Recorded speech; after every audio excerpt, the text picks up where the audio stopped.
It's time for the Academy entrance exam. All the students are transported to a special dimension where they have to fight to the death, though their real lives are never at risk. Everyone shows up with their best weapons and gear, hoping to get an edge on the competition. And yet there's one guy holding nothing but a short kitchen knife. The other students immediately write him off as a poor, pathetic loser who can't afford proper weapons. But the moment the exam begins, this guy proves he's the real deal. Wielding his knife, Gamma moves so fast it seems like time itself has stopped. When he meets his first opponent, a single strike slices through their armor like it's butter. The guy who thought he was invincible in his fancy armor can only scream in agony. He loses his arm in an instant. Another student tries to ambush Gamma from behind, but he dodges with ease and cuts him down just as quickly. The other students can't even process what's happening. Neither can the teachers who are watching in complete and utter shock. They've never seen anything like it. When this guy holds a sashimi knife, he commands godlike power. So what's his secret? In his past life, Gamma was an ordinary sashimi chef who dedicated his entire life to mastering the blade. But one day he was pulled into the magical world of a game he used to play. When he wakes up, a system notification informs him that he's been blessed by the blade god. This blessing makes him incredibly powerful when wielding weapons shorter than 12 inches long. Basically, he's stuck using sashimi knives in this life too. So he buys the cheapest knives he can afford and heads off to enroll in the prestigious Hawakan Academy. When he arrives, the teacher inspecting equipment is less than impressed with Gamma's submission. His weapons of choice are cheap discount knives from Daiso. And even though Gamma is 100% serious about using them, the inspector just isn't buying it. Every year on the day of the entrance ceremony's weapon screening, there are always a few kids who try to make a name for themselves by pulling stunts just like this. The teacher assumes this is just another prank and decides to make an example out of Gamma to establish his authority.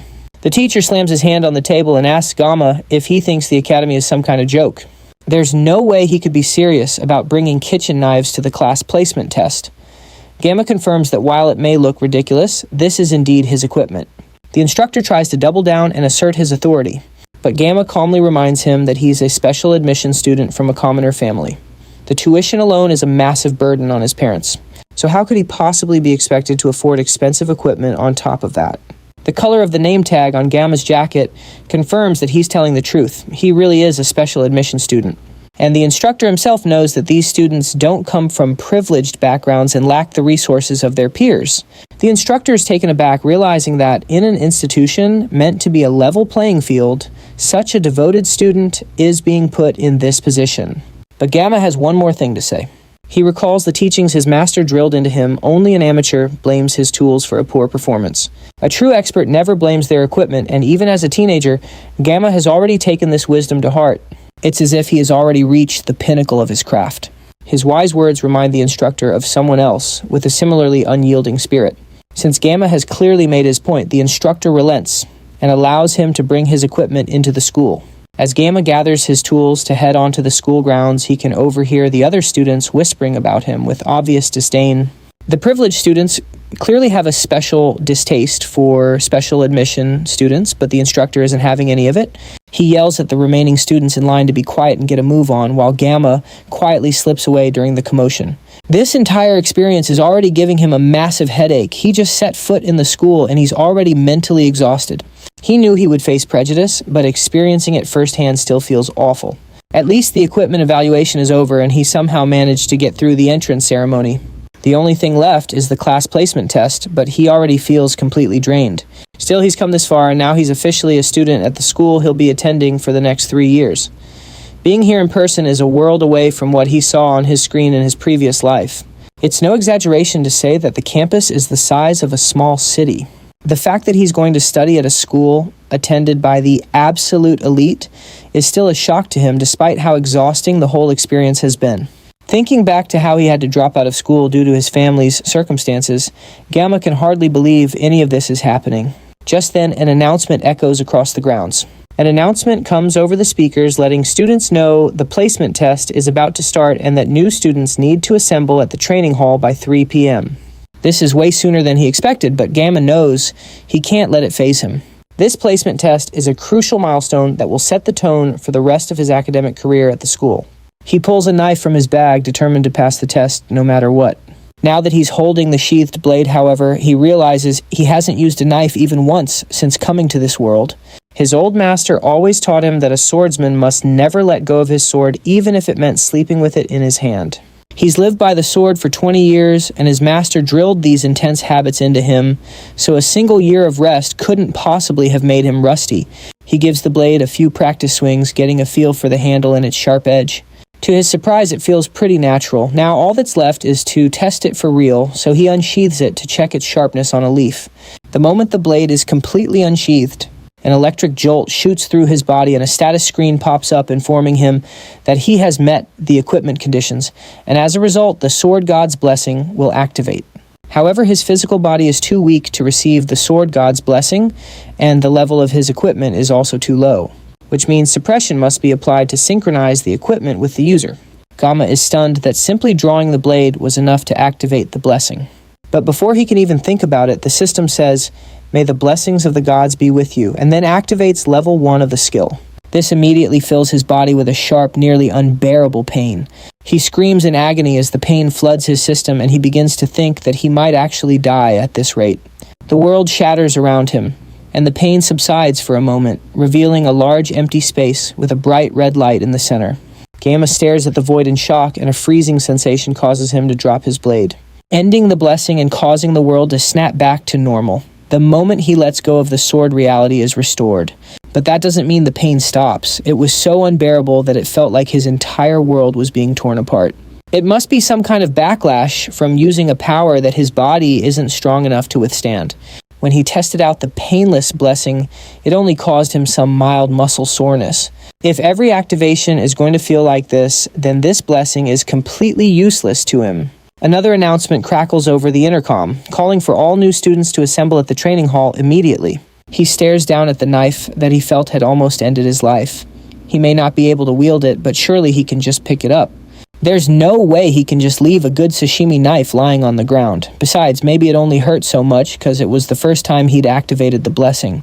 Bending down to pick up the blade proves it wasn't just a first-time thing, as he lets out a scream of pain that echoes across the campus.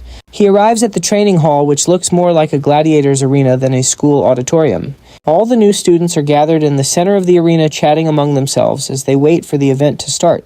The staff are also positioned in the upper part of the arena, having their own discussions. Their chatter stops abruptly as they notice a special guest in the audience, the Lord Sword Emperor, one of the 7-star heroes, Siegfried von Nibelungs. He is a direct descendant of Aaron Nibelung, who was the apprentice of the legendary hero Balor Håkon. He's so powerful that he has come to be known as the strongest human alive. The others can't help but stare at him as he steadfastly watches over the students in the arena. Siegfried can't help but sigh as the nobles walk away and someone else comes up beside him. It's another one of the 7-star heroes, Medadia Poison, and according to her, it's been half a century since they last saw each other. She's the head of the academy, and she's also turning 70 soon. Yet she maintains a beautiful, youthful look and dresses as if she's still in her 20s. This is all thanks to her blessing, and she even offers to make Siegfried look 10 years younger, but the man always refuses. The two exchange small talk and light teasing as they reminisce about how long they've known each other. Though it's mostly just Medadia very successfully getting on Siegfried's nerves. However, despite her annoying antics, she still mentions that it's odd for Siegfried to come to these kinds of events. For the longest time, the Sword Emperor has despised mingling with people who have an elitist mindset. This time it's probably because his granddaughter is one of the students in the crowd today. Siegfried doesn't reject the assumption as the games prepare to start. Meanwhile, down in the arena, Gamma looks as isolated as he possibly can among a crowd of rainbow-haired students. It looks like he's the only one with black hair in this whole place. And to make things worse, he's also a special admission student. That only makes him even more of an outcast among the elites. This exact scenario must be what they call a humble origin story. Among all the new students, though, even with everyone's unique appearances, there's one person who catches everyone's eye. As she walks past the crowd of people around her, her wavy blue hair causes everyone to stop and stare. Gamma already knew she would be a student here, so he doesn't have the same shocked expression as the other students. The girl they're also hypnotized by is Abel von Nibelung, the granddaughter of the Sword Emperor and the game's main heroine. She's also the reason he spent so much money on the game. Moving on from the beautiful woman captivating the crowd, the more important topic is the details of the placement test. The test will take place in subspace, an area first created by the legendary hero Baylor Hawakan when the Academy was established. It's an alternate reality where fighters experience all the damage and pain inflicted on them, but the damage won't affect them in the real world, so there's no risk of anyone getting truly hurt. Gruesome acts, including murder, are apparently fair game in there. This particular test is a subspace battle royale, where the new students will be divided into groups of 10 and thrown into a survival game. Ranks will be based on who can survive the longest. There are also no restrictions on weapons, which means students can do whatever they want during the test. No restrictions on weapons also means the elites can bring whatever they want, giving them a huge advantage. That may be the case, but the Academy is funded primarily by the nobility's money. This is as much of a compromise as they could make. Manhwa had to go through a lot of trouble to introduce the special admission system that allows commoners to enter the Academy. The students don't care about that at all, though, and are still blindly following a disinterested Abel von Nibelung while Gamma watches them from a distance. It doesn't take a genius to figure out why they're following her so diligently, though. She's incredibly pretty. He already thought so when he only saw her in 2D, but seeing her in the flesh, she's even more breathtaking. If he didn't know how this world's story was going to play out, he would have tried to strike up a conversation with her too, but he knows something those poor saps don't. Abel von Nibelung is a character with the Miracle's blessing, and more specifically, she's one of the game's protagonists and is directly connected to the main character. In the end, beautiful people always find their match, and he knows that a special admission student like him isn't suited to compete with the rest of the nobles. For now, he'd rather avoid getting involved and ending up with a dramatic school life. Since he was essentially forced into this school, he has some rules he plans to stick to. His goal is to live a safe, ordinary, and secure life. His self-imposed motto for the future is to complete his studies smoothly and get a regular job.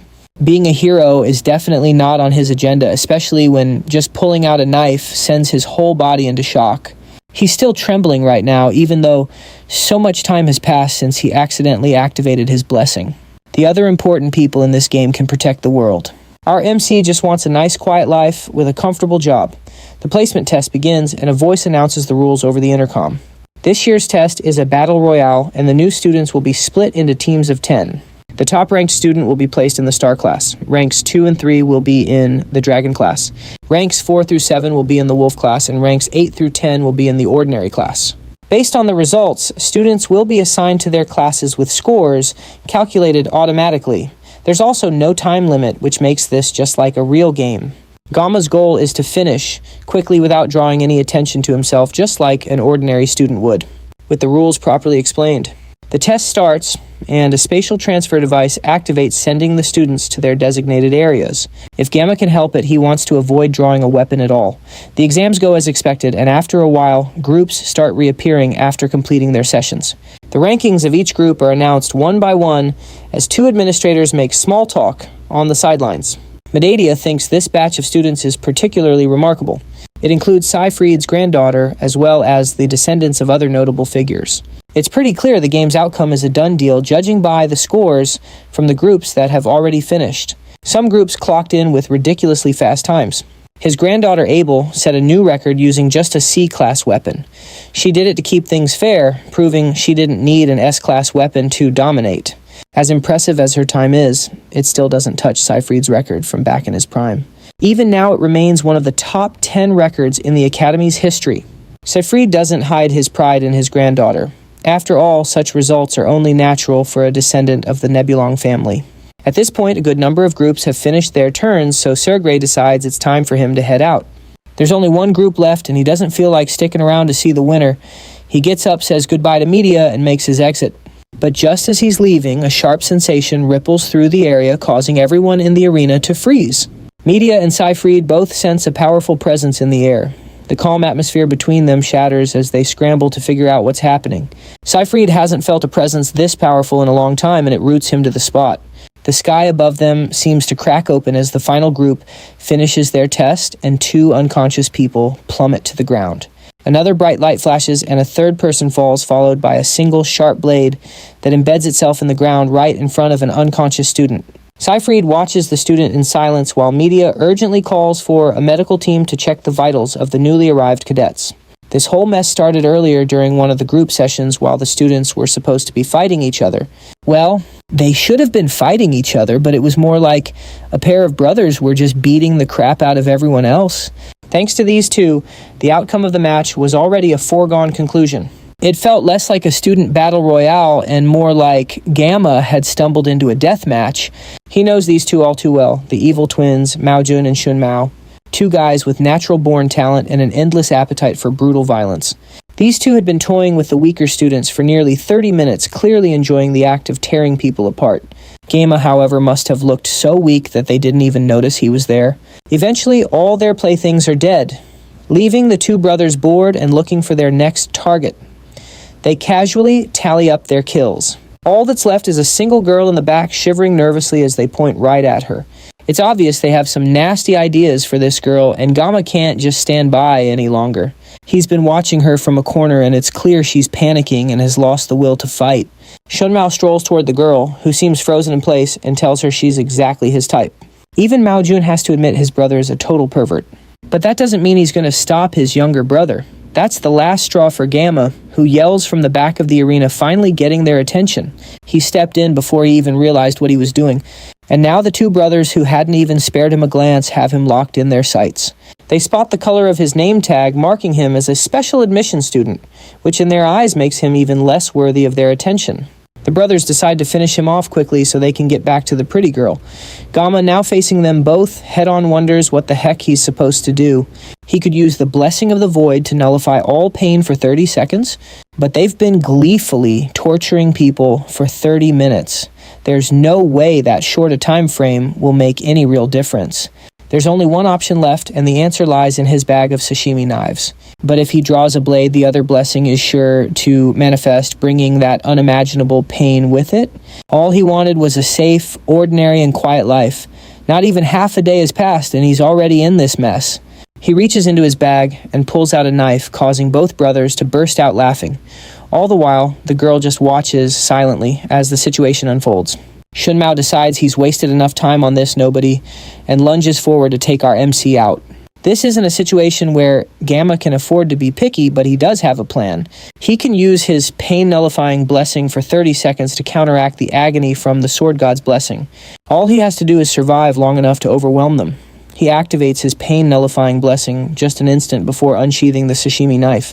And just like before, the blessing of the Sword God activates the exact moment Shun Mao descends on him with a wicked smile.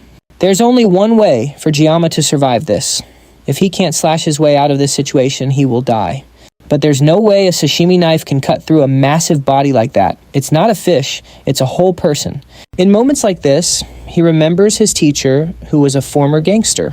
He once asked his teacher why gangsters in movies always use sashimi knives. But even his teacher told him that kind of thing only happens in the movies. His teacher had said that even if a god came down, it still wouldn't be possible. The blessing, however, states that if he wills it, he can cut it. And with that confidence in mind, he thrusts his knife toward the large man leaping at him. In an instant, Shun Mao is sliced clean in half. Another time, Chef Kim asked his teacher why gangsters eat sashimi, and his teacher responded by throwing a knife at him, barely missing his face. That was just one of the many times his boss proved he was a genuine ex-gangster. After his years in the criminal underworld, he had cut off one of his own wrists as a sign of atonement. Then he opened a sushi restaurant to make people happy with his knife skills. The two of them often talked about how criminals are always flashing sashimi knives in movies. And Chef Kim once asked his mentor if that's how it actually works in real life. When you stab someone with a wide kitchen knife, their skin contracts around it, making it impossible to pull out. However, sashimi knives are thin, which allows someone to stab a person multiple times. But his teacher also said you could never use that same knife to slash a person the way you would a fish. His teacher insisted that even if a god descended, it would still be impossible. While Shun Mao's severed arm is proof that slashing is indeed possible, the other three students are completely stunned by this sudden explosion of power. As Gamma stands with his knife ready for another attack, Shun Mao clutches his bleeding arm and screams in pain as Gamma slowly approaches. Left with no way out, Shun Mao tries to run away, begging Mao Jun to help him before he's killed. Before he can get far with his whining, Gamma cuts him off with a single quick slash of his blade, taking the student's head clean off. His brother screams as Shunmao's severed head lands in front of him. He forces himself to remember that this is void space, which means Shunmao isn't really dead. But that aside, this random gloomy guy just killed his brother with nothing more than a simple kitchen knife. Now Maojun has to face this monster all by himself, but someone who just clumsily swings a knife around can't have any real fighting experience. Even so, he knows he has to be careful of that knife. Shunmao lost because of his own carelessness. Now he, as the remaining brother, has to pick up his defeated sibling's slack. He picks up his brother's severed arm and takes the power gauntlet for himself. The weapon displays its true might only when used with both hands. One hand grants a blessing of resolution, which increases his defense, and the other grants a blessing of intervention, which increases his jumping ability by 200%. On top of that, using the two together also boosts his fist power. Unleashing these three benefits at once grants a true power beyond even the god's imagination. Maojun has no idea where Gamma got such a powerful weapon, but he knows that not even S-rank weapons can pierce his defense. Meanwhile, Gamma isn't even paying attention to the brute. Instead, he's keeping track of how many seconds he has left before his blessing wears off. Maojun takes the opportunity to rush in for a sucker punch while Gamma is distracted, and everything that happens next occurs in a flash. Maojun lies on the ground, covered in his own blood, and barely clinging to life, while Gamma continues to count down. Once the countdown hits 0, the effect of the blessing of immunity ends, and all the backlash from the blessing of the sword god hits him at once. He screams out in agony, still clutching the knife as Maojun's consciousness finally fades. Some time passes, and Gamma eventually wakes up in a white room, likely some kind of clinic or hospital. He shakily tries to sit up, and the sound of his movement alerts someone outside the door, who calls out that he's awake. Immediately, 2 people enter the room and stand before him. He's never seen these 2 faces before, but somehow he already knows who they are. 50 years ago, the ones who destroyed the Demon Lord's 6th Legion commander were the 7-star heroes. And these 2 people are 2 of those heroes. The first is humanity's strongest, Sif Fried. The one who speaks to him first is the Academy's director, Meta Poison. Gamma can't help but wonder why 2 of the most powerful people in the world are here to see him. They begin by asking for his name, which he gives them. Then Sif Fried gets straight to the point and asks Gamma what on earth he did. During the fight, the 2 heroes felt a powerful sensation that, while not coming from Gamma, was obviously caused by him. Sif Fried doesn't even try to hide his hostility, his hand resting anxiously on the hilt of his sword. As the 2 administrators continue to question Gamma, there's definitely nothing good about being targeted by the monster known as the strongest of humanity. Gamma decides to apologize first, admitting that even though it was in the void space, his actions went too far, and he's ready to accept any punishment without complaint. The 2 men stare each other down, and Medadia is forced to step in before a fight breaks out. She tells Sif Fried not to scare the kid so badly, then gets close to Gamma and assures him that Sif Fried cleared his clogged meridians while he was unconscious. The mood shifts as Sif Fried yells at Medadia for telling Gamma something so confidential. Gamma can't believe that the Swordmaster would do something like that for him. But now that he thinks about it, his body is definitely a lot lighter, and it no longer feels heavy and bogged down like a water-saturated feather. Although Gamma was unconscious, the school staff reviewed the video of the incident and concluded that he was only defending a female student in trouble. Medadia can't hide that she's drooling over Gamma, who is the exact handsome prince she's been dreaming of. Sif Fried has to pull the school administrator back before she crosses into some illegal territory. The main point Medadia is making is that she won't give him any grief over his actions during the test, especially since the twins didn't have the best reputation to begin with. They were only admitted because their family, the Maos, curried favor with the Academy's elders. After what Gamma did to them during the test, they've both decided to withdraw from the school. That's a relief for him, since he won't have to share the same school with those 2 brutes. That isn't all the 2 administrators are here for, though. They mainly came to congratulate him for being the top scorer among all the new students. It looks like his peaceful and safe life has officially become impossible. After the meeting with Gamma, the 2 administrators regroup in Medadia's office. The school administrator has been the head of the academy for over 2 decades, but this is the first time something like Gamma's situation has occurred. A student earns the top spot among all new candidates only to reject an offer to join the school's highest class, the Star Class. They try to get him to reconsider, since being in the Star Class comes with a lot of privileges. And it's not like this was a fluke either. The top student is determined by the subspace's direct results. Even though they try to make him rethink his decision, Gamma still refuses the offer. Medea asks Siegfried if he's upset that Gamma took the top rank instead of his daughter. After all, he saw the video too and must have recognized the boy's potential. Siegfried disagrees though, seeing it as nothing more than an immature child challenging the subspace's evaluation. The subspace has the will of the founding hero, and since the subspace recognizes him, the Academy itself has also chosen him as the top pupil, and that won't change. Siegfried also has his own personal thoughts on the matter. He sees Gamma as a complete anomaly. It would be one thing if his skills were outstanding, his physical abilities were great, or if he even had a little experience. But Siegfried could tell he had none of that. And yet, when watching the video, he saw the very essence of a skill in Gamma's movements, something Siegfried himself has been pursuing his entire life. It represents the ultimate form of swordsmanship. When he was unblocking Gamma's acupoints, he sensed how feeble his body was because he had not yet received any physical training. It also appears that something was stored within him that not even the strongest human could comprehend. And because of that, he's feeling incredibly competitive with someone the same age as his granddaughter. Medea is more focused on the fact that he's quite attractive to her, and she's still smitten that he revealed his skills to save a woman in danger. If she were just 10 years younger, she'd go after him for sure. She asks Siegfried what's on his mind that has him so quiet. He doesn't answer, eventually asking what she thinks the students call people like her. The school administrator is intrigued and tells Siegfried to spill it. The answer is definitely not what she wanted to hear, and she completely explodes. Meanwhile, Gamma heads off to his first class at the academy. He rejected the star class, so the best they could do was place him in the wolf class. Any lower, and the elders would have thrown a fit. He originally wanted to be in the tiger class, but Medea practically begged him to join the wolf class in exchange for keeping his status as the top student a secret. Gamma's original plan was to get through his studies quietly in a lower-ranked class, rather than struggling and competing in a higher-level one. The wolf class is a bit high-level, but it's still within an acceptable range for him. Gamma pushes through the large doors and enters his new classroom.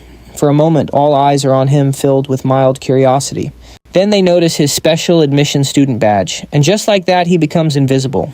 Gamma doesn't mind being ignored one bit. In fact, it's a good sign. It means Medea kept her end of the bargain and concealed the fact that he's the top student. Now all he has to do is kick back and enjoy the peaceful school life he's always dreamed of.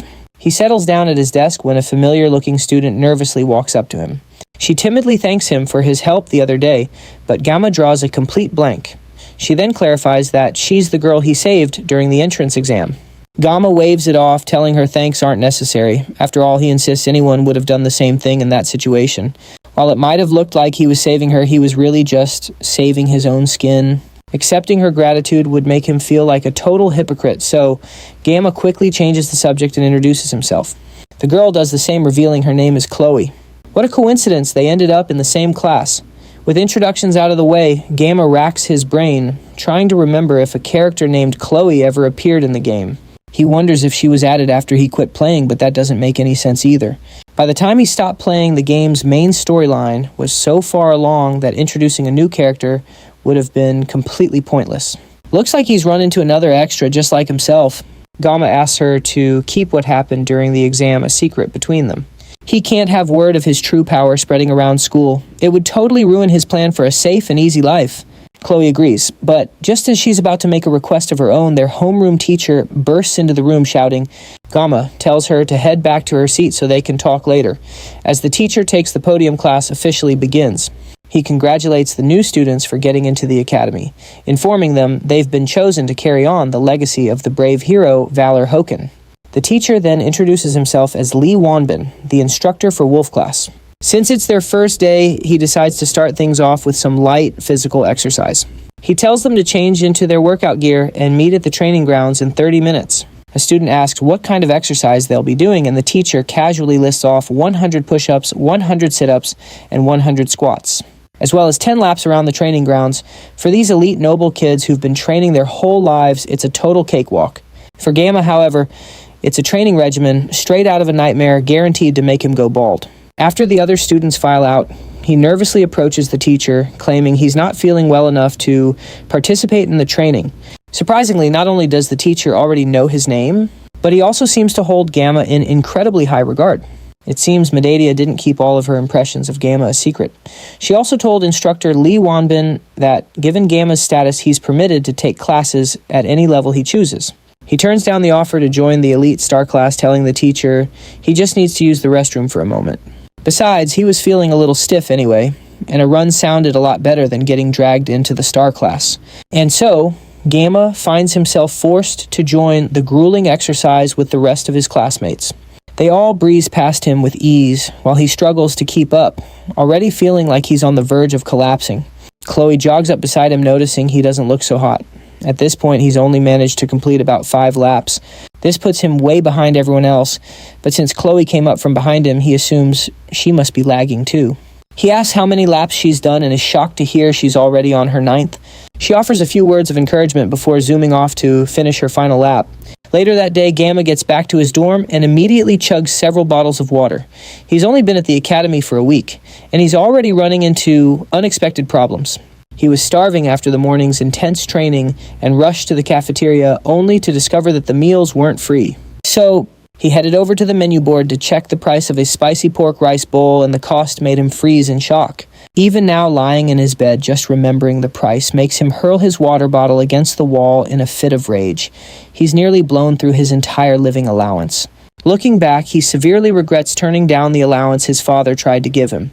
For the past few days, he's been surviving on nothing but the cheapest bottled water from the campus store. At this point, he's even starting to miss the free dinners they served back in his army days in his previous life model. For now, all he can do is try to think about something else in hopes of forgetting this gnawing hunger. And the first thing that comes to mind is his blessing. As usual, the moment he thinks about it, the status screen appears before him, detailing his blessing. It has gotten a lot longer since last time, which is because his physical level has increased, which has also upgraded his blessing of the sword god, allowing it to activate with slightly longer swords. He then checks himself out in the mirror, and sure enough, it looks like he has made some solid progress in his physical development. It's probably because the Swordmaster activated his pressure points, but it almost feels like his body has evolved significantly. However, the Sword God's blessing hasn't extended beyond the length of a sashimi knife. If he keeps improving his physical capabilities, he might even be able to use a short sword at some point. There was a time before the admission ceremony when he was actually afraid of holding a sword. But now his hands start to itch whenever he's not carrying one. This is probably a result of the blessing, and he feels a sense of pride thinking about it. There's a knock on the door, and he opens it to find Chloe waiting for him on the other side. She nervously asks if she's interrupting anything, but Gamma assures her he wasn't doing anything important. He then asks her what brings her over. It turns out she hasn't seen him in the university cafeteria for a while and came to check if he was all right. He lies, saying he doesn't normally eat food made by others, but internally he's practically drooling at the mere thought of food. Chloe looks disappointed and tells him she was hoping to grab some things from the campus shop so they could have dinner together. Before she can even finish her sentence, Gamma is already dressed and calling for her to come along so they can go buy ingredients. Chloe is shocked by his speed and hurries to keep up with him as they talk about food and cooking together. By evening, the two have enjoyed a fantastic meal cooked by Gamma, and Chloe is genuinely impressed by how delicious the food is. Gamma has only ever cooked fish before, so at first things were a bit challenging for him. Coincidentally, Chloe loves fish since she grew up near a beach, and Gamma's expertise is, of course, cooking fish. The itch in his hands to hold a sword also hasn't gone away. So this is the perfect time to refresh himself by slicing some sashimi. The only problem is the sword god's blessing. He can't hold a simple kitchen knife without activating the blessing, which means this will definitely be tricky.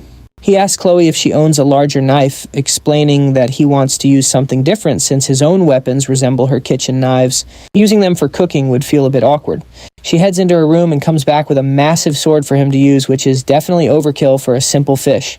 With no other choice, he's forced to use his blessing to slice the fish. The painless effect of the blessing will last for 30 minutes. So he just has to make sure he's fast enough to finish before the time runs out. He was once called the greatest swordsman in the country, and cutting fish has always been his specialty. Now it's time for him to prove it. He slices the fish and manages to finish in just 21 seconds, leaving 9 seconds of the painless blessing to spare. The whole thing was done so perfectly that he'd call it a masterpiece. Chloe asks how he's so good at cooking, and he confesses that he once worked part-time at a Japanese restaurant since she's a noble. She doesn't understand what a part-time job is, making it clear they come from different social standings. Now that the meal is over, Chloe offers to wash the dishes, since he cooked all the food for them. And he moves over to the other side of the room to give her space. For the first time in almost a week, he's full and he can't help but hum contentedly. That happy humming is cut short when Chloe accidentally drops a plate behind him. It's most likely because she has never had to do dishes before. Dropping plates is something he used to do when he was her age too. As he stares out the window, ignoring the sound of breaking plates behind him, a book tumbles off of Chloe's study desk.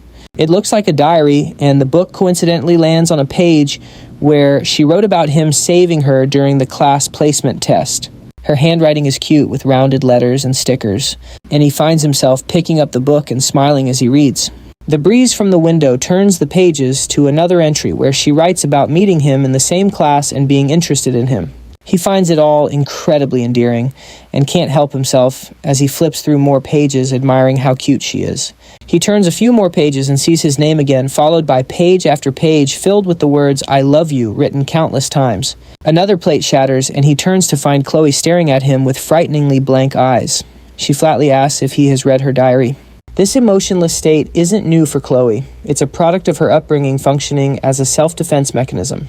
Heroes earn respect by defeating demonic beasts, which allows them to improve their social standing and gain a global reputation. However, within their stagnant ranks, certain factions abuse their authority to prey on the weak. When the law fails to punish these abusers, a different group is called from the shadows to handle them. And that family's name is Auditor Sicily, a clan that maintains order by carrying out assassinations. They are known for working in the shadows to guide the world toward the light.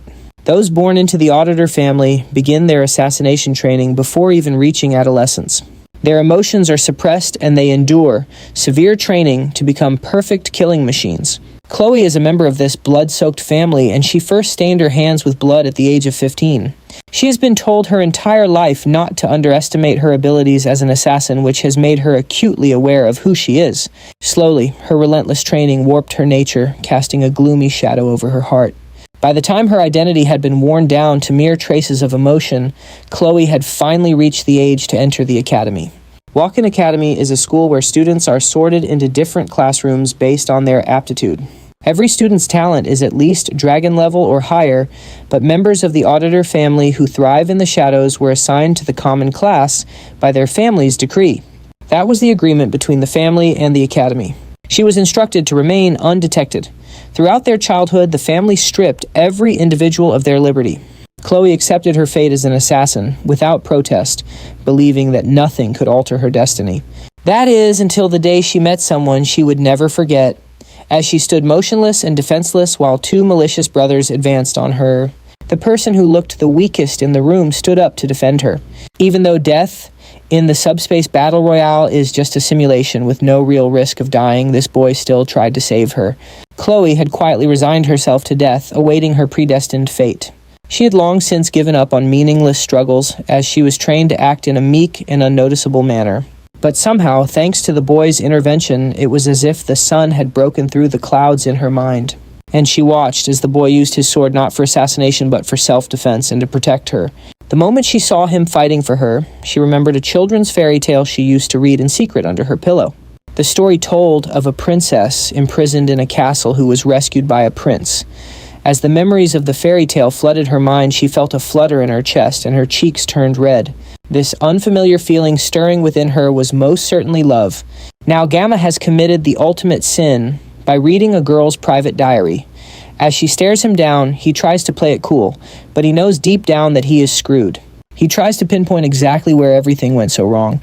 Was it when he snooped on the pure sentiments of a teenage girl, or maybe the moment he foolishly followed her just because she offered him food? No matter how he found himself staring death itself in the face in the form of a teenage girl, his number one priority had to be getting out of there.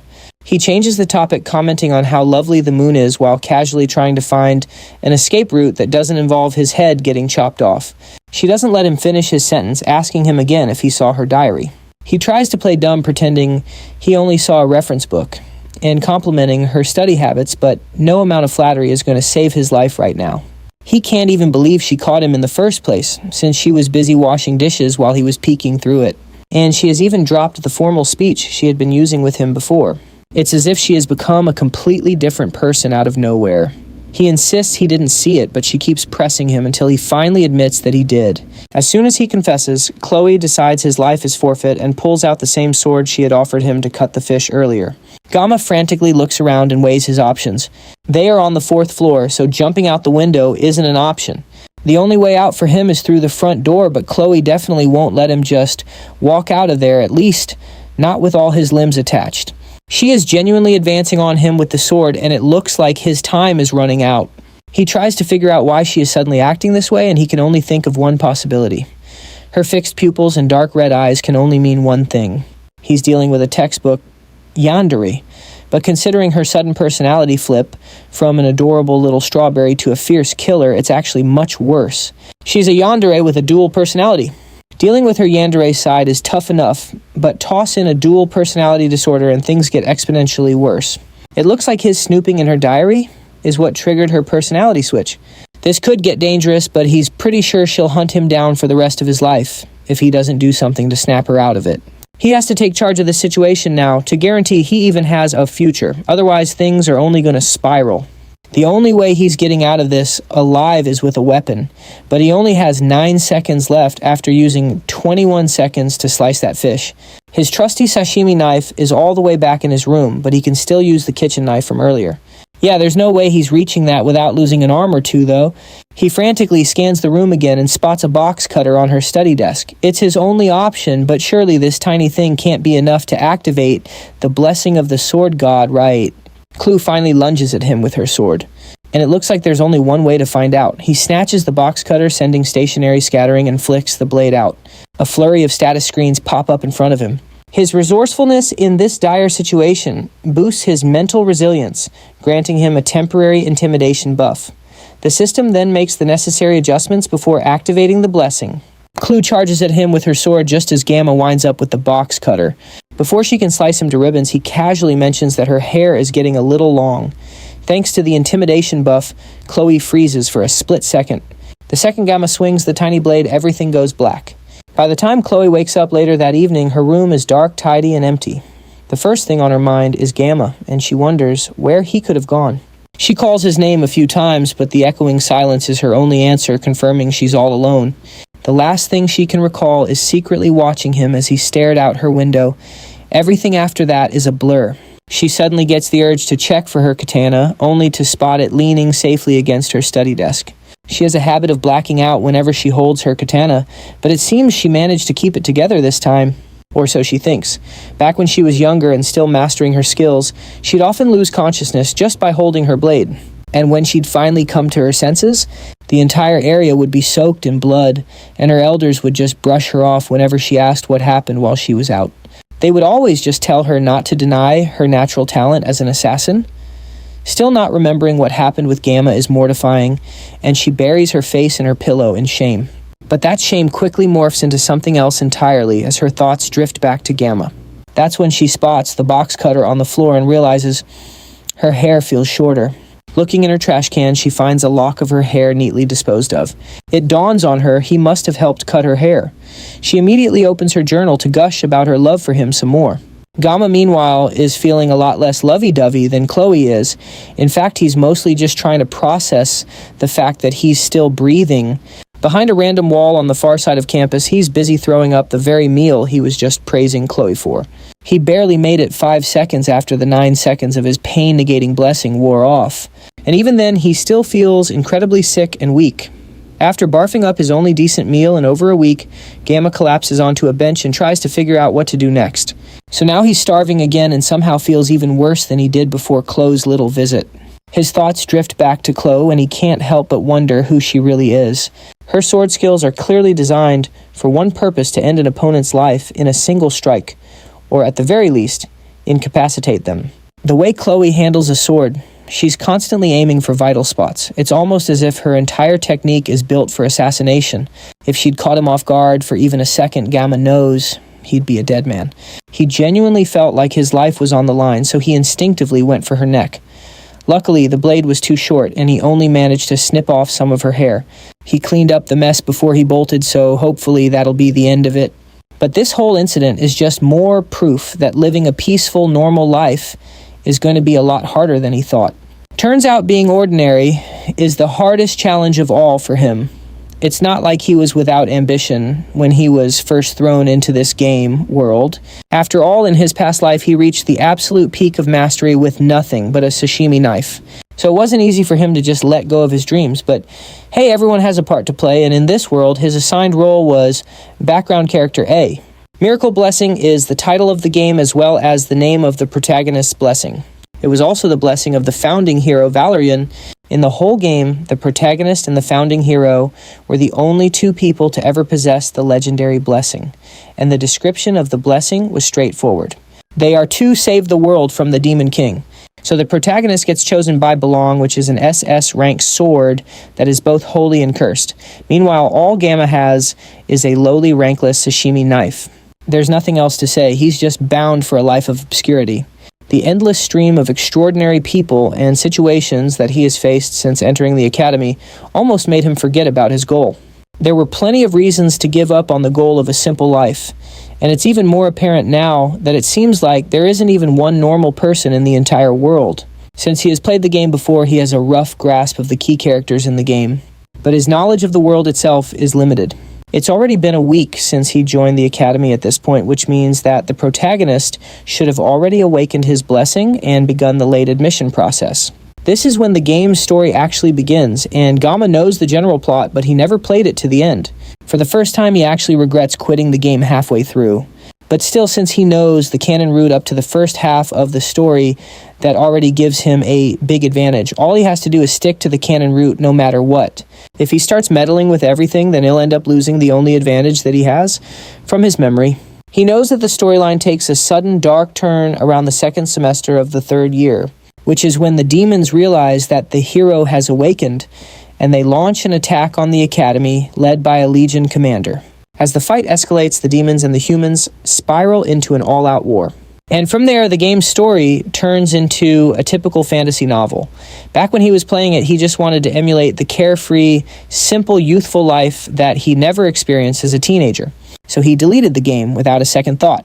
The problem is that now he's part of the world that is destined for war. And there's a very real possibility that he might die too. He still has 3 years before then, though, and he needs to stop running from reality so he can focus on what's possible.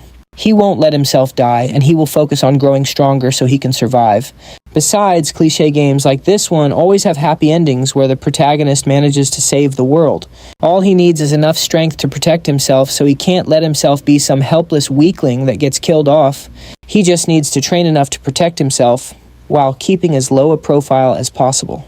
To do that, he will have to minimize his use of the blessing of the sword god because just the few times he has had to rely on it have put immense strain on his body.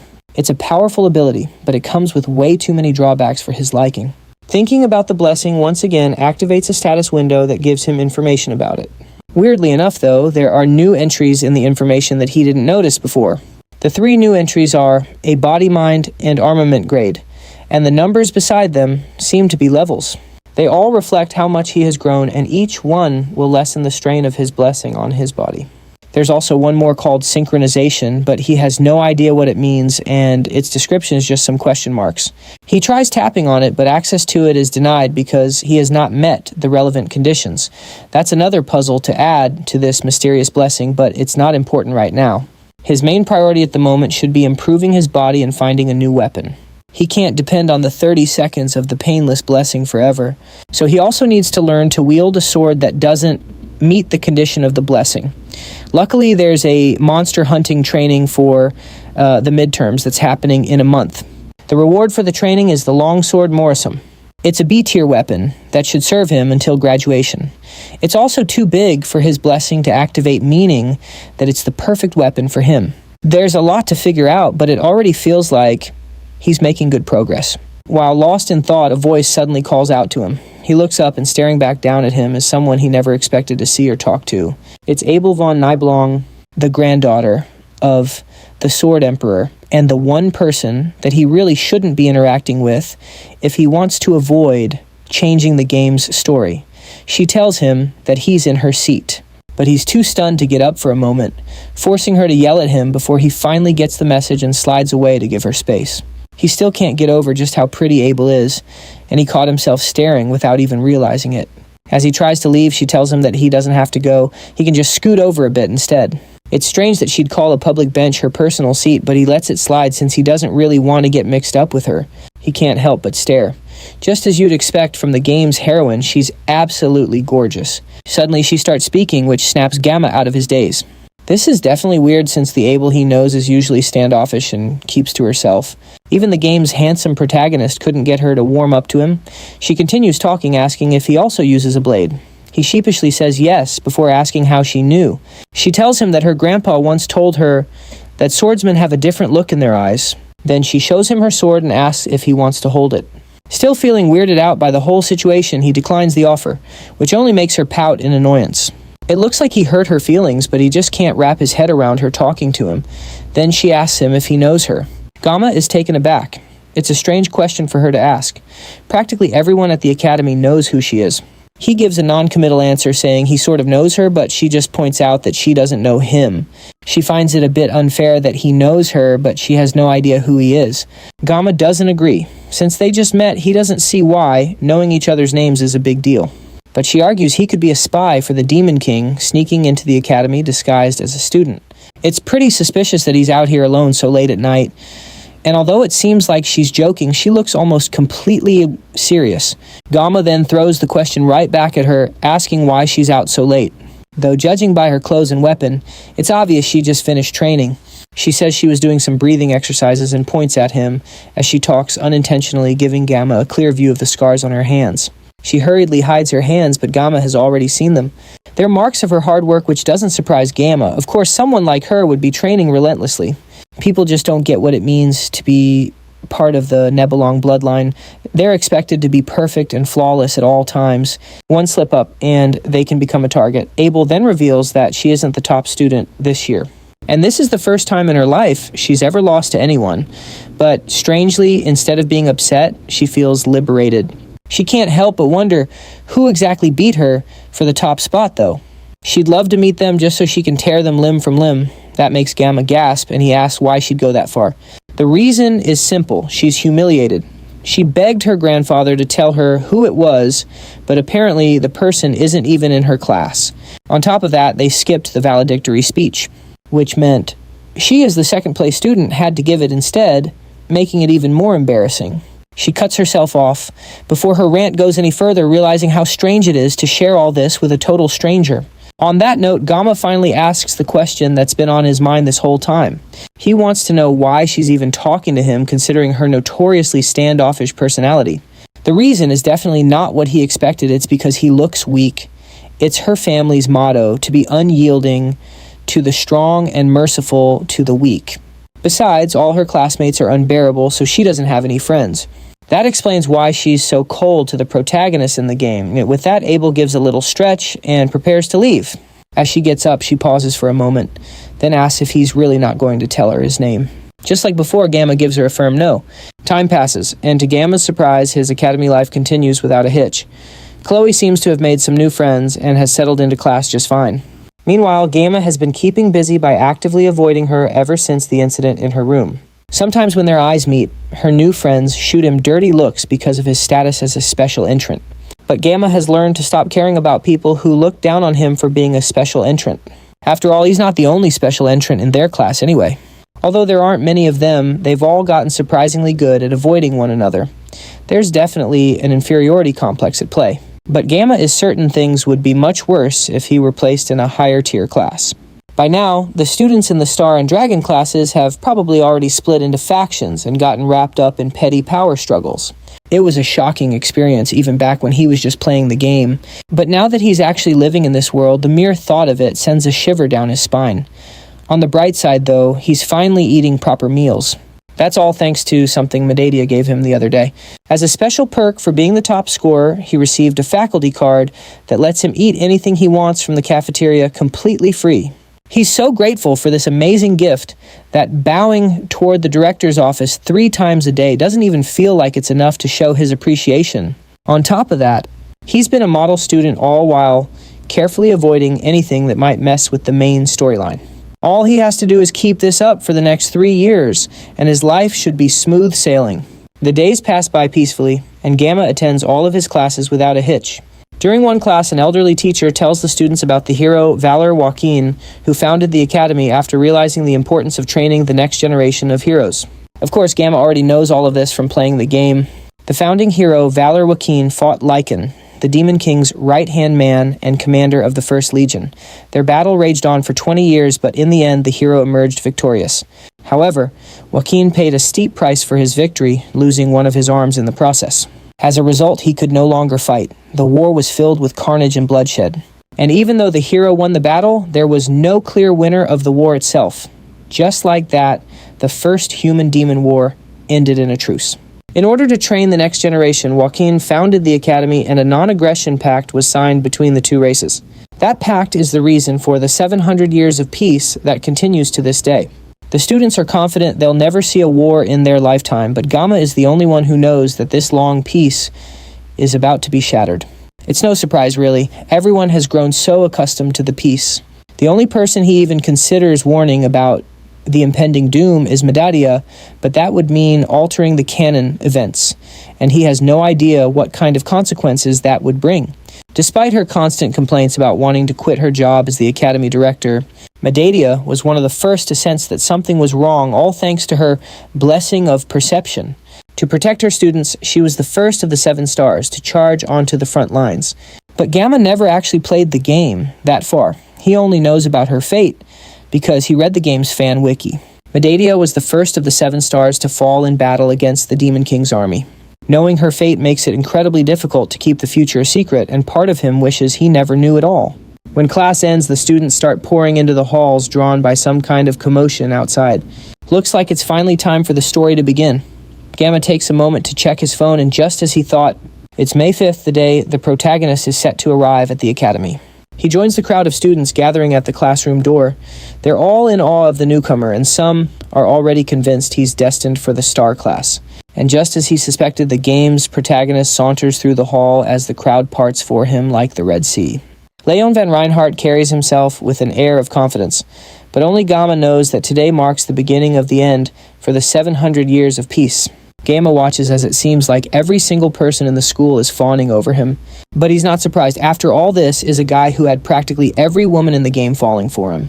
If this were an adult-rated game, Leon would definitely have been dead before facing the Demon King. Among all the women inexplicably drawn to him, his future party members are especially impressive. It's annoying to think about, but Leon van Reinhardt, the protagonist of Miracle's Blessing, will be one of the first to get drafted in 3 years. And when he says drafted, it's really more like a mandatory enlistment. If Gamma gets swept up in it too, this will be his second time serving in the military. But the legendary hero only barely managed to seal the First Legion's commander, which makes Gamma wonder just how powerful the Demon King really is. Still, there's no way the protagonist can lose, right? As he's lost in thought, his eyes meet Leon's, and the protagonist flashes him a charming smile. It's almost as if he's reassuring Gamma without a clue what's on his mind. He is the protagonist, after all. There's no way he can't handle a few threats. Satisfied, Gamma turns to leave the scene, but someone suddenly calls out to him from behind. It's Chloe, who meekly asks if she did something wrong. He'd love to remind her that she nearly decapitated him, but since they'll be spending the next year together, he figures making things awkward would really suck. He plays it cool and says everything's fine, hoping to keep things civil and avoid making any unnecessary enemies. Chloe seems relieved at least, and she's back to her usual adorable self, just like he remembers. It's a stark contrast to the murderous psychopath he faced that day. Even though she was unconscious, he could tell her swordsmanship was filled with sorrow. It was as if the blade itself was pleading to be saved. And yet the killing intent radiating from her blade was so intense it made his skin crawl. If her swordsmanship is purely for killing, she's probably even more dangerous than the Mao siblings. He snapped out of his thoughts when she asked to treat him to dinner again tonight. She offers to treat him, but gives him a heads up that her cooking skills aren't quite on his level. The mere mention of dinner with her again instantly brings back flashes of her terrifying bloodlust, and he almost instinctively wants to refuse her, but the puppy dog eyes of a cute girl are a terrifying weapon. It's almost impossible for him to say no to a face that cute, and he feels bad for even thinking of refusing. But if he doesn't refuse, he might wake up in a fridge tomorrow morning Instead of dinner, though, he has a better idea for them to spend time together. He asks for a favor, telling her she's the only one who can help him. This immediately makes Chloe docile. Gamma asks her to teach him swordsmanship, which is perfect since he needed an instructor anyway. Later at the school's training grounds, he's swinging a wooden sword to test his limits. Just as he suspected, the sword's size means it doesn't interfere with his blessing. Now he just needs to actually learn how to use it. Chloe is insanely strong. She'd be the perfect person to train him. This is also a pretty good excuse for him to avoid going to dinner with her again. Ever since that day, he's made it a habit to watch a video called Surviving a Yandere before bed. It seems to be helping him deal with Chloe, at least for now. Chloe approaches him in casual clothes, a katana hanging at her hip. He just arrived for their planned meeting at 8, but she's apparently been waiting for him since 6. Gamma takes a moment to admire her. The crop top gives him a clear view of her toned muscles. He'd never noticed before, since he's only ever seen her in a school uniform, but it definitely explains her strength. He hands her a wooden sword, and Chloe seems confused about why they aren't using real blades. There's no way he's training with real swords. This isn't a life-or-death battle, so there's absolutely no need for lethal weapons. Chloe happily takes the wooden sword and gives it a test swing, and the sheer force of her thrust sends a small shockwave crashing between them. She's so powerful the very air trembles from that one strike, making Gamma seriously rethink this whole training idea. For now, he needs to err on the side of caution. Before they start, he decides to check his blessing one more time. Thankfully, the sword's length isn't an issue, and his body has been growing steadily. But now that he thinks about it, it is strange for a blessing to upgrade with experience. He can't remember if blessings are supposed to come with side effects, and he has no clue how much more he needs to grow before that mysterious hidden trait finally unlocks. Chloe walks over and asks what's wrong, reminding him that only he can see his status screen. To her, he must look like a total weirdo just spacing out. He snaps out of it and turns to start their training nervously, asking Chloe to go easy on him since it's their first day. He then gets into position with his sword and faces Chloe. In his past life, he learned everything through hands-on experience. He's a firm believer that to master something, you can't just give a piece of yourself. You have to be willing to sacrifice your entire being. It's why he adapted so quickly at the academy, all thanks to the brutal training from his past life. He learned from a young age how to recognize periods of growth versus stagnation. And even now, he can tell his stance and grip are far from perfect. However, despite all that, what matters most is that the final blow always finds its target. He opens his eyes to start the duel only to see Chloe already charging at him full speed. He barely manages to dodge her first strike before Chloe switches her stance and launches another attack, which he just barely manages to parry. Somehow, as the fight goes on, she seems to be getting faster and faster, and Gamma can barely keep up. And the terrifying part, she's probably still holding back since he asked her to go easy on him. Their swords clash again, and this time, the sheer force makes the wood begin to crack. Her relentless onslaught doesn't slow down one bit, and she keeps attacking while he's stuck desperately parrying and dodging. With how much force she's using, if he gets hit by even one of her attacks, he might actually die. And he can't seem to find any opening to counterattack. But before he can even figure out a counter move, his sword decides it's had enough and snaps in half. Chloe tries to apologize, telling him she was going as gently as she could, but still ended up breaking it. That is the least of her worries, though, because the sword has gotten shorter, which unfortunately for her means that the sword meets the conditions for the sword god's blessing to activate. However, something is terribly wrong. The damaged weapon causes a system error. The suppressive force that usually holds back the blessing's full power goes haywire and starts altering Gamma's personality instead by the time the alteration is complete. His humanity level has decreased, leaving Gamma as a fighting shell. The sword god's divine blessing fully activates as Gamma turns to her with his half-broken wooden sword, a menacing aura building around him. Chloe backs away as Gamma's entire demeanor clearly begins to shift, while Gamma's body seems to be moving on autopilot inside his mind. He's returned to his old body and finds himself in his kitchen. The whole thing feels like a dream. And right now, all he can think about is cleaning and cutting the fish that has appeared in front of him. He doesn't remember what he was doing before this, but at this moment, he just has to get back to work. It's been a while since he's worked on a fish like this.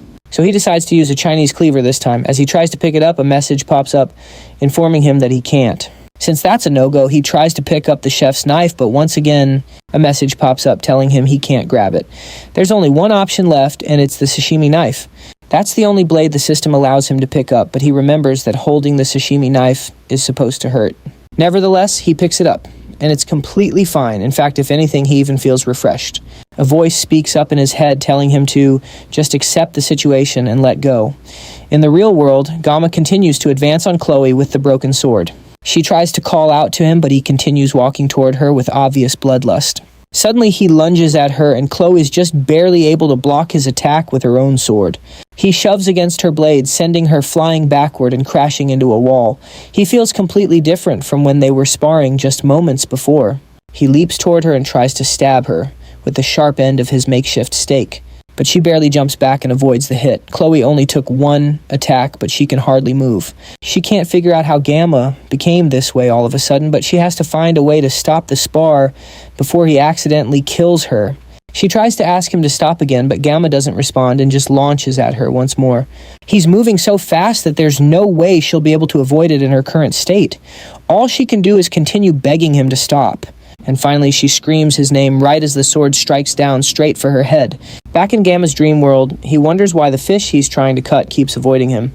The fish also seems to be making a ton of noise as it flops around, and he can just barely make out what it's saying. It sounds like it's calling out someone's name. The sound becomes less fuzzy until he can just hear the fish calling out for someone named Gamma. Chef Kim's mind starts to clear, and eventually he realizes that he is Gamma, and the fish is calling for him. He's just barely able to realize what's happening right as he is about to stab Chloe with the broken sword. Just before the wood can pierce her skin, Gamma hurls the sword, slamming it into a wall an instant before he accidentally kills his friend. Chloe opens her eyes to see Gamma holding her and smiling down at her. Because he's no longer holding the sword, the blessing has worn off and he's back to his senses. Chloe nervously asks if he is all right, and he calmly tells her that he's fine, then turns to leave while thanking her for helping him train. After he leaves, Chloe makes her way back to her dorm room, too. She's had a feeling since the entrance exam, but Gamma's capabilities are more peculiar than they are strong. When she fought him, she could tell he wasn't fighting with skill, but with just raw instinct. Even though he subconsciously activated his divine blessing, she was no match for him. Even with that half-broken wooden sword, he managed to completely overpower her. As she walks through the campus, someone peeks out from the shadows and comments that Chloe looks quite content.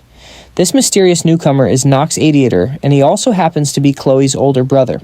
Nox mocks her for hanging out with such a lowly person after joining the academy. Chloe knows that he's talking about Gamma and warns him not to talk about her friend like that. Nox didn't even know his name until now, but warns Chloe that she should stop hanging around with him or the Aviator family will erase him. Chloe turns to leave, telling Nox that even if the Aviator shows up, they'd be no match for Gamma. As Chloe leaves, Nox can't help but wonder about the guy who's managed to change his sister so drastically. Speaking of Gamma while walking home, he takes a moment to reflect on his blessing. The power he received is a far cry from some divine favor. If anything, it feels more like a curse. He even tried finding new weapons just to avoid relying on the sword god's blessing. And yet that power seemed to chase him, even taking control of his body, as if to mock his efforts. When he fought Chloe, he didn't feel any pain. Instead, it was an intoxicating pleasure. Like a true curse, the blessing played him like a puppet, whispering sweet nothings into his ear, goading him to slash, cut, and destroy. He completely gave into it, right up until Chloe's screams snapped him out of his daze. Just like that, he suddenly remembered his own name and was yanked back to reality. He regained consciousness just long enough to chuck the wooden sword away, feeling like he'd lose himself forever if he didn't get rid of it ASAP. It's pretty ironic to think that Chloe, the same yandere who tried to kill him not too long ago, was the one who managed to pull him out of that trance. He was ticked off that she broke the sword at first, but ultimately he felt deeply grateful. That's why he didn't make a big deal about it when he came to his senses. He was terrified of activating the sword god's blessing ever again. But today proved he can't just sweep this issue under the rug. This gift is something he's stuck with for life. And it's the very reason his dream of living a normal life will probably never come true. As he practically drags himself back to his room, Gamma realizes something inside him is trying to devour his sanity. This definitely isn't a blessing. It's a curse, and it's trying to consume him whole. 3 days later, classes are back in session. Chloe is chatting with her new friends, but something is clearly off. Gamma has been MIA from class ever since their duel, and since they never swapped contact info, she has no way of checking on him. Every time she's gone to his dorm, her knocks have only been met with pained groans from inside. She's considered just breaking the door down, but she's afraid he'd end up hating her for it. She misses watching him from her seat during class. She's lost count of how many times she would sneak a glance at him throughout the day. At first, she told herself she was just drawn to him because he risked his life for her, but she knows that's probably just an excuse at this point. Whatever the reason is, the simple fact is she just misses him. The next day, Gamma is still a no-show by the time the teacher starts yelling for everyone to settle down. It's raining, so the teacher announces they'll be having a study hall instead of outdoor training. As the students take their seats, the instructor also notes that Gamma has been out for several days. But knowing Gamma, he figures there must be a good reason, so the instructor decides to just wait patiently for him to come back on his own. Just as he's laying down the law, the classroom door creaks open and in walks Gamma, sporting a completely new look. Clue shoots up from her seat in shock as Gamma calmly apologizes to the instructor for being late. His eyes are sunken and look almost lifeless, and a single streak of his hair has turned stark white. Even the instructor is taken aback by Gamma's new look, and just like the rest of the class, he nervously tells him to take a seat. The other students start whispering that Gamma looks different and somehow even more handsome. At the end of the day, as the other students file out, Chloe approaches Gamma for the first time in 4 days. She nervously asks him what happened and why he's been gone for so long. He's quiet for a moment before telling her he was just feeling a little under the weather and not to worry. He can tell from her shaky voice that she doesn't totally buy it, but there's not much else he can say. For the past 3 days, he went through something like severe withdrawal, leaving him completely mentally exhausted. He couldn't even leave his room or eat, so he just stayed buried in his bed, praying for the convulsions to stop. The pain was far worse than anything he'd felt before, all of it the price for using that broken weapon. On top of that, when he looked in the mirror, he saw that while his overall appearance was the same, his expression was way more haggard and his hair was starting to turn white. This was without a doubt a penalty from the sword god. Clue looks guilty probably because the last time she saw him was on the training grounds. So she must be thinking this is somehow all her fault. To ease her mind, he asks if she's still up for that dinner they talked about. Chloe is even more shocked by this than his return to class, and she practically tackles him with a hug. It seems he made the right call because she's clearly thrilled with the suggestion. When she asks what he'd like to eat, the first thing that pops into his head is fish. While they're chatting, a strange feeling washes over him, and he turns to find someone staring at them from down the hall. It's Chloe's brother Knox, and the atmosphere shifts the instant they spot him. Gamma immediately confronts the newcomer, telling him to stop lurking and come talk to them properly. Right away, Gamma notices something off about the guy's eyes, but Chloe quickly jumps between them, trying to prevent a fight from breaking out. Her voice is trembling, and she's clearly hesitant, but she's still doing her best to protect him in her own way. Knox asks Chloe if this is really the man she's willing to break the auditory family's rules for. Chloe insists she wants nothing to do with their family, but her brother retorts that she can't just wash the blood from her hands. Once an auditory, always an auditory. Chloe sounds like a teenage rebel, and her brother sounds like he's straight out of a period drama, while Gamma is just completely over their theatrics. Knox continues to throw insults at Gamma. And that's the last straw for Chloe. She snaps, screaming at Knox to stop talking about the man she loves that way, her furious tone even catching him off guard. Gamma was hoping this whole situation could be handled with a bit more subtlety, but he's getting used to these kinds of disruptions in his life. The more important thing is that family name, Adyuri. He recognizes them as a shadowy group specializing in assassination, who are set to play a major role later in the game's story. It's said that while they're weaker than other heroic houses in a straight fight, they are absolutely unrivaled in the art of assassination. Every member of the auditory clan is absurdly powerful thanks to a brutal training regimen from childhood that forges them into perfect killing machines. For Chloe to be from this family of assassins, it means her cute and bubbly personality is a complete anomaly. Unlike his sister, Knox wears the cold expression of someone who is all too familiar with killing. And while Gamma doesn't have a problem with that, it's clear Chloe just wants to live a normal life. Much like his own sword, God's blessing. Chloe had no choice in being born into the auditory family. She's fated to become an emotionless killer, which is a truly unfortunate destiny. Gamma doesn't consider himself a hero and has no desire to be one, but even if he can't save the world, maybe he can save this one girl. He steps between Chloe and her brother, facing Knox head-on. In the end, he couldn't escape the sword god's blessing no matter how he tried. So instead, he'll take a step forward and embrace this curse. After all, his name, Gamma, means sword demon. With that declaration, he walks past the two assassin siblings and tells Knox to follow him. Meanwhile, instructor Lee Wanbin is in his office, his thoughts consumed by his student. When Gamma showed up for class that morning, it was obvious that something was wrong. His face was completely emotionless and he seemed deeply troubled. As Lee Wanbin mulls this over, a fellow instructor cheerfully strolls in, cracking a joke about his bald head. Before their conversation can continue, Lee Wanbin receives a call from administration. They're requesting his permission to allow one of his students access to the subspace. A frantic Lee Wanbin asks which of his cadets made such a sudden request, and they confirm it was Kang Gamma who wants to face Nox Auditory. And so the stage is set for the showdown between Gamma and Nox. Our MC waits patiently in the locker room with just 15 minutes left until the match begins. He expected getting clearance for the subspace to be a complicated ordeal, but it was surprisingly fast. He's sure it's thanks to Medea, who wanted to ensure his safety while he fought a professional assassin. At least since this fight isn't taking place in the real world. He doesn't have to worry about physical injuries, though the risk of mental damage is still very real. However, none of that matters as long as he wins. From the waiting room, he can hear the roar of the arena. It seems the duel between the two students has generated some unexpected buzz.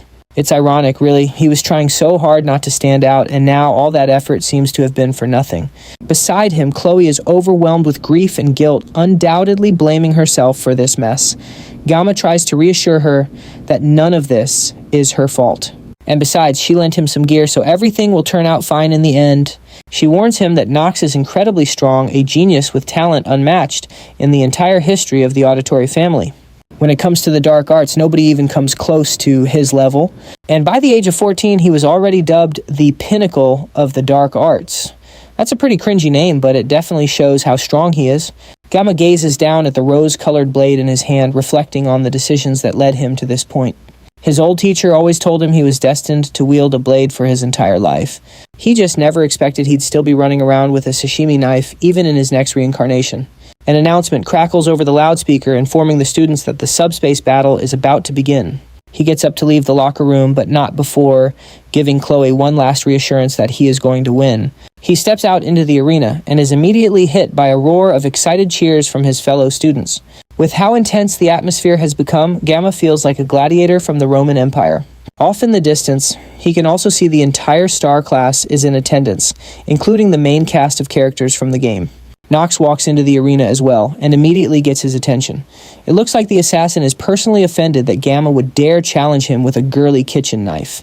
This guy's killing intent is seriously bad news, and it would be best if Gamma tried his best to avoid provoking him. So naturally, Gamma taunts him even more by telling him that a true master never blames his tools. Nox pulls out his blade, an S-rank sword called the Two Hungarian Blades.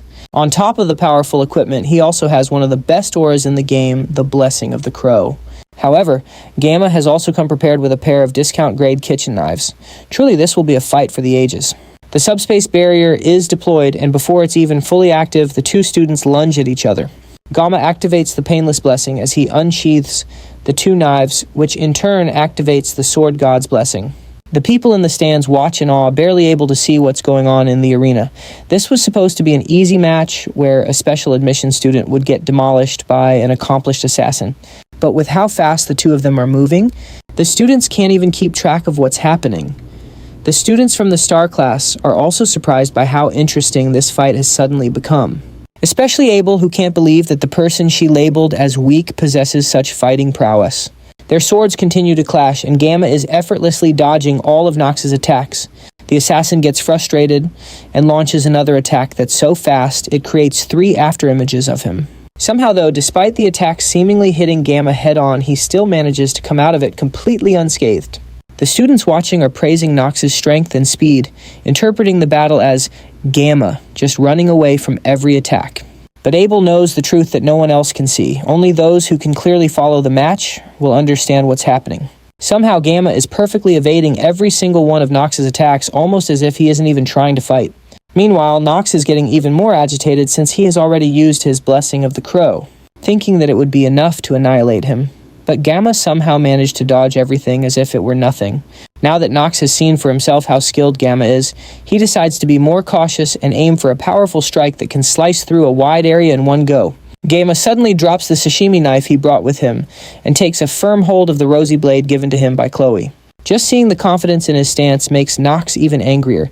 He doesn't think a nobody like Gamma should have the nerve to act like such a big shot, as Gamma charges his attack. Nox also activates a powerful attack aimed at taking our MC out with a single strike. Before he can even move, though, Gamma goes on the offensive, and in a flash, the match is decided. Gamma had wanted to live a comfortable life, and to achieve that, he stuck to the rules and tried not to stand out as much as possible. Now he has given his body over to the sword god with the sole aim of cutting Nox so cleanly that he wouldn't even see that he was cut at all. The whole crowd falls deathly silent as Nox's arm, still holding one of his blades, flies through the air and falls limply to the ground. This is the beginning of Kongjama's origin, and it's the moment he says goodbye to his peaceful future. Gamma turns around and finishes the job, slicing Nox cleanly apart and officially ending the battle. The subspace barrier deactivates, and the crowd is still in stunned silence. Nox tries to catch his breath with his arms on the floor as Gamma puts his blade back in its sheath, just as the announcer declares him the winner. Gamma isn't shocked that the crowd can't even bring themselves to cheer. He just displayed incredible power out of nowhere, all with a knife made for gutting fish. Despite the strength he has, he still feels that cutting a person is just far too unpleasant. The only saving grace is that the Mao brothers and Nox were both in the subspace during the fight, so it's not like he was actually killing anyone. Nox is still on the ground trying to catch his breath. And Gamma can't help but admire the guy. He's every bit as strong as Chloe said, with an incredible battle sense clearly sharpened by experience. However, his killing intent was so thick, you could cut it with a knife, making his intentions painfully obvious to anyone. The announcer repeats that Gamma has won the duel, which finally seems to be enough to snap everyone out of their trance. Days, and the arena erupts in a mix of cheers and shocked gasps that a first-year special admission student took down a sophomore. Well, so much for Gamma's peaceful, unassuming life. But hey, this is the path he chose. Now that things have come to this, he'll just have to power through it with sheer will and grit. Even the next day, everyone is still buzzing about the duel between the freshman and the sophomore. Meanwhile, in the star class, Abel stares out the window, her thoughts completely consumed by a certain student lately. Ever since the duel, it seems like his name follows her everywhere she goes. It's like he's the only person anyone is talking about. She saw the fight herself, and she still could hardly believe it. I mean, the guy showed off incredible swordsmanship using just a pair of kitchen knives. Watching his mastery of the blade made her feel hopelessly naive, forever thinking she was skilled with a sword. In fact, he was so good, she's positive he's the top student. Her grandfather has been keeping a secret from her. This makes her even more frustrated since she totally talked down to him, not realizing he was actually way stronger than her. Her frustrated sigh is loud enough to wake up her seatmate Rachel. Abel apologizes, but Rachel can instantly tell that something is seriously bothering her friend. The blue-haired girl tries to play it off, claiming she's just frustrated about not being able to work out lately, but Rachel sees right through that excuse. She starts throwing out some guesses to figure out what's bothering Abel and hits the nail on the head when she suggests it might be boy trouble. Rachel absolutely loses it, bursting into laughter at the idea that the prim and proper Lady Abel would be interested in romance. All the while, a flustered Abel tries to insist that it's really not what she thinks. Rachel just ignores her, shifting her focus to figuring out which guy has gotten her dear friend so worked up. She runs through a list of possibilities, starting with Leon, the handsome star of their class, but Abel's deadpan expression at the suggestion makes it obvious it's not him.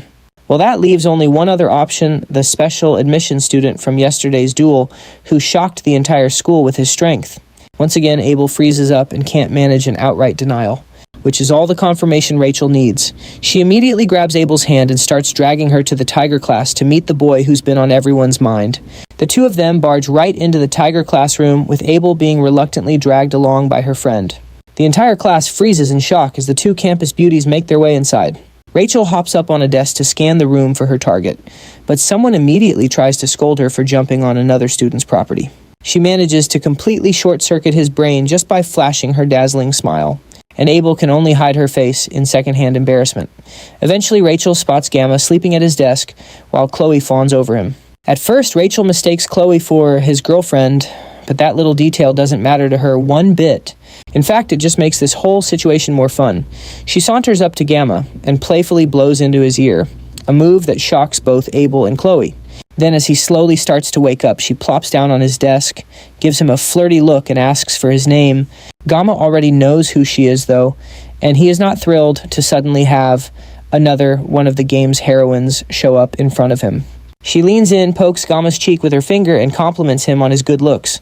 while he just stares back at her, completely stunned. He has no clue what's going on, but every instinct in his body is screaming that this situation is dangerous. Suddenly, the hand Rachel was about to use to poke him again is snatched midair by a very angry-looking Chloe. Chloe demands to know what Rachel thinks she's doing, but her palpable anger and murderous intent only seem to amuse Rachel. So it looks like Gamma's danger sense wasn't warning him about Rachel, but about Chloe. Her personality does a complete 180 as she spawns a box cutter from what can only be described as a yandere pocket dimension. If a knife fight breaks out in the middle of class, it's going to cause some serious problems for him down the road. This is a character combination he has never seen in the game before, and he can only wonder why this is all happening now. Abel rushes in and tries to drag her friend away, reminding her that this isn't even their classroom. But Rachel refuses to budge, claiming she's just here to say a friendly hello. And then, as if to pour salt on the wound, she condescendingly pats Chloe on the head and tells her not to interrupt when adults are talking. This only infuriates Chloe more, causing her to flick open the box cutter and prepare to lunge. Gamma and Abel watch in stunned silence as Chloe tries to attack Rachel, but her wrist is effortlessly caught by the much stronger girl. At this rate, she's just needlessly provoking Chloe into a fight. Abel shouts at her again to knock it off before things get out of hand, but Rachel just frowns and casually shoves Chloe away like a piece of paper. Chloe manages to catch her balance before she falls, which makes all the boys in the class erupt in cheers for the budding catfight. Gamma, on the other hand, is just getting annoyed by the bizarre spectacle unfolding before him. Suddenly, Rachel activates her blessing and power built upon the foundation of her clan, the clan of the Spear Saint. Her clan holds a simple belief skills are meaningless in the face of overwhelming power and brute force conquers all. This is the very same creed that Rachel Demir, the niece of the Spear Saint herself, lives by. She bluntly asks Gamma if Chloe is his girlfriend, and our main character doesn't miss a beat in saying no. This response causes Chloe's aggression to shift toward him for a moment, so he quickly clarifies that they're just friends, which only seems to pique Rachel's interest even more. Meanwhile, Gamma is still trying to process what in the world is even happening right now. Now that he's a bit more awake and has a moment to look around, he finally spots Abel, who looks just as bewildered as he was just a few moments ago. He cuts right to the chase and asks why the two of them were looking for him. Rachel chimes in saying it's because Abel was curious about him and wanted to see what he looked like. Abel immediately denies the accusation, shouting that it's not true and that Rachel practically dragged her here against her will. Rachel explains she thought Abel genuinely wanted to see him since she followed her all the way to the Tiger class. As the entire class's attention zeroes in on her, she shyly tries to explain it was all a misunderstanding, but at this point, Gamma just wants them to go. He tells them that flat out. His bluntness shocks both girls and Rachel can barely stifle a laugh. His attitude just makes her even more intrigued, as she has a thing for interesting guys. She then invites him to her dorm room after class to do some questionable things, and that proves to be the last straw for Chloe. She screams for Rachel to get away from her Gamma this instant, and while Rachel tries to taunt her again, Abel has finally had enough. Even she can hardly contain her irritation at Rachel's blatant flirting. Sensing that things might be going too far, Rachel finally decides to back down. But not before telling Gamma she'll see him later, an offer he promptly rejects, telling her not to bother coming back. The two girls finally head out, and Gamma immediately tries to go back to sleep while Chloe rushes over to check on him. Nobody seems to notice Abel pausing for a second, staring wistfully at Gamma before turning to leave.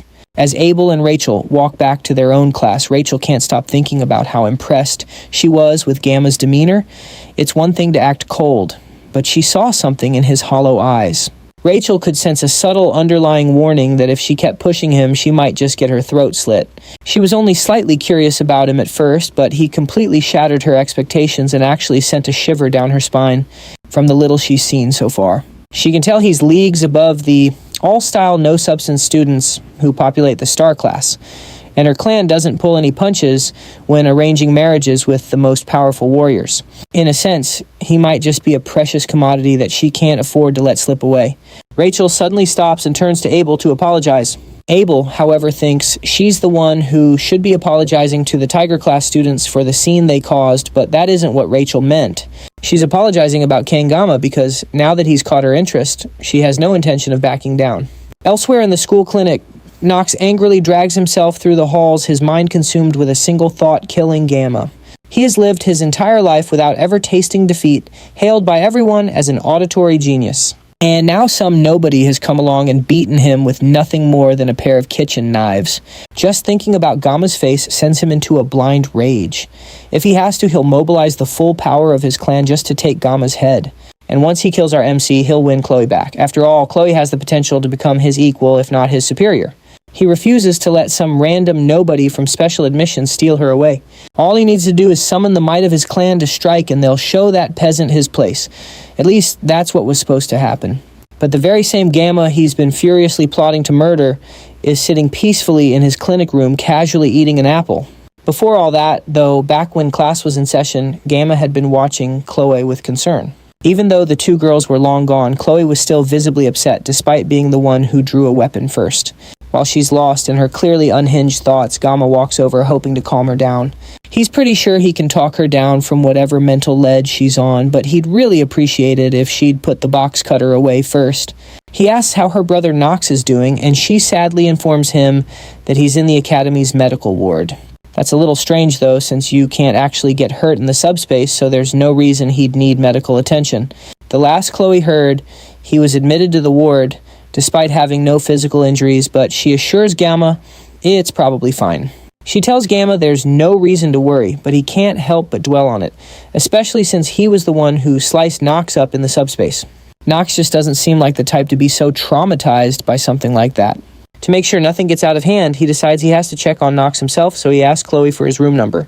To sweeten the deal, he even pats her on the head, another pro tip he picked up from his How to Handle a Yandere guide.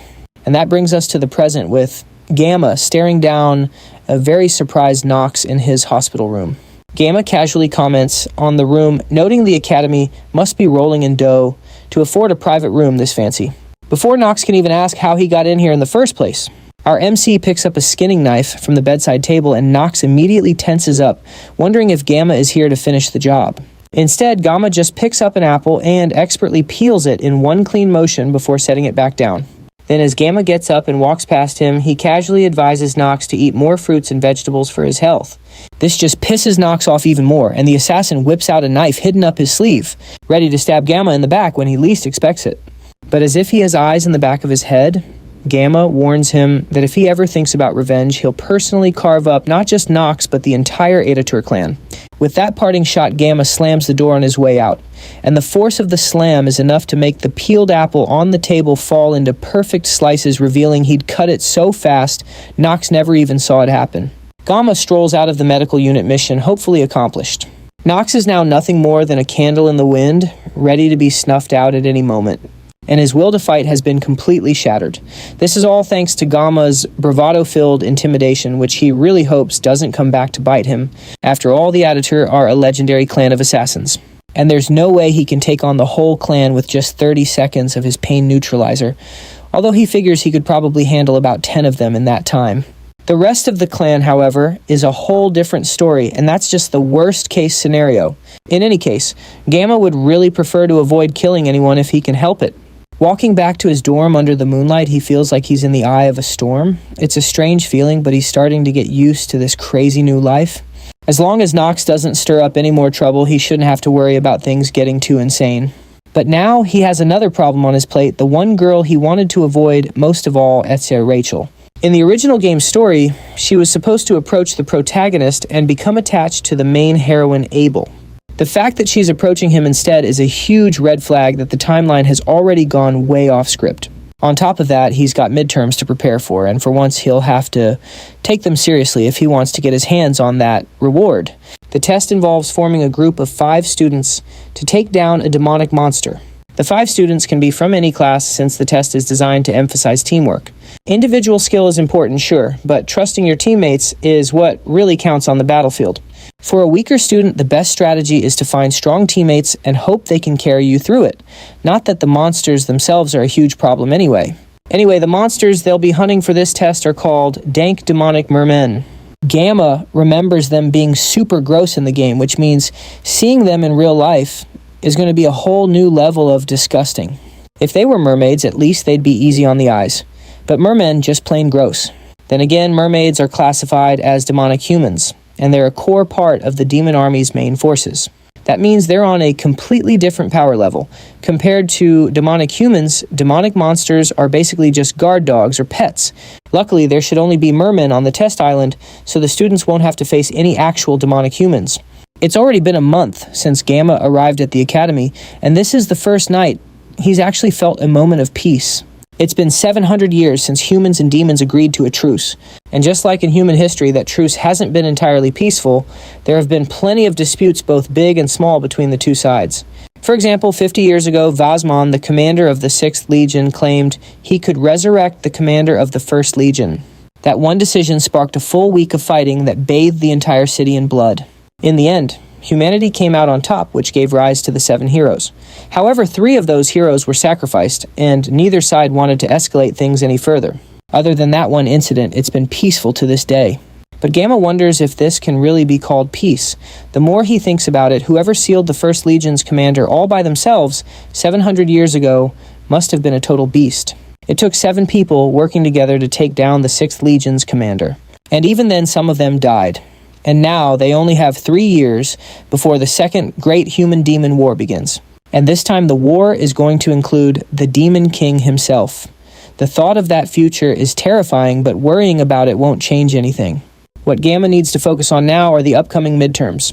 The first thing on his to-do list is find teammates, but that's easier said than done considering he doesn't have any friends. Right now, however, he's the most famous student at the academy, and he can probably use that fame to his advantage to solve this little problem. There's no way he can live for 3 years while flying under the radar, so Gamma decides to change his motto for the time being. He's no longer going to live quietly, but he's still going to try and live comfortably. Now he needs to do his best to get people to join his team. However, a week later, he's still completely on his own. Not a single person has invited him to join their group. At this point, he figures they must all be scared of him. He turns and glances around his class, and the only other person flying solo is Chloe.